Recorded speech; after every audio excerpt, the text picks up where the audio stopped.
Hello, and welcome to another Tristan Has Thoughts Destiny 2 discussion. Today I want to take some time to write a small little review of Hierarchy of Needs.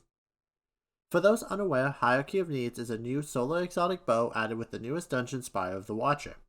I was quite fortunate to get this bow only on my second run of the dungeon, and have also been able to complete a master run for the Catalyst. In this video I'm going to go over why I'm so close to being in love with this bow, but a few issues just keep me from falling for it. A reminder, if you enjoy discussion style content centered around Destiny 2, to subscribe, as I upload content like this daily.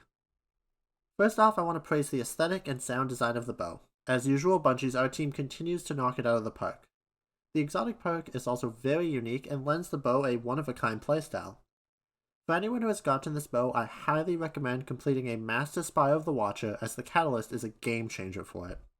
For a quick TLDR on the perk's function, precision hits and kills build stacks of Guidance Ring. Hip firing at 5 stacks creates a circular ring which allows any arrow shot through it to track the targets and also fires an additional 2 arrows. It also does bonus damage the further the arrows travel, but the damage doesn't scale up. It's a flat bonus at 30 meters or more. One of my first issues with the bow is how sluggish it can feel outside of its exotic perk.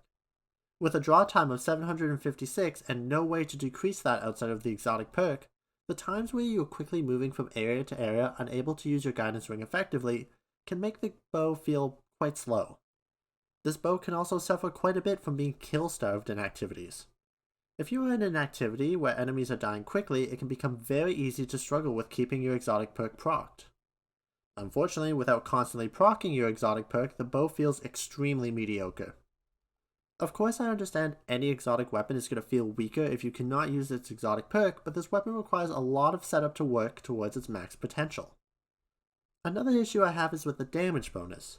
As far as we understand, the bonus damage for distance travel does not scale up the further the arrow flies, but rather is fixed at only 30 meters plus. Very rarely are you ever 30 meters away from an enemy, so it feels a bit like a wasted perk.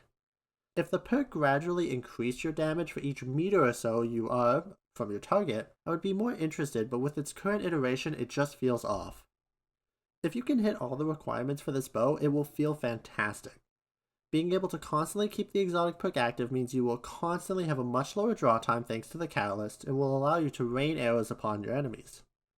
There are moments when I absolutely love this bow, but there are just as many moments when I wonder why I'm not just using a different, easier to use exotic bow. A few small suggestions I have are perhaps the base draw time could be lowered ever so slightly. I would love to see a change to how the damage scales based on arrow distance as well. Giving the bow access to the large guidance ring, it's the one that's created when you manage to blow up a Warmind cell at the exact same time as you proc guidance ring, would actually be quite neat. Be sure to let me know your thoughts below though. Have you earned this exotic yet? And do you feel it's perfect in its current state if you have? Please remain respectful in the comment section and I will respond to any discussions that I see. A reminder to subscribe if you enjoy this kind of content, as I do upload daily, and for each like this video gets, a capybara gets a big scritch.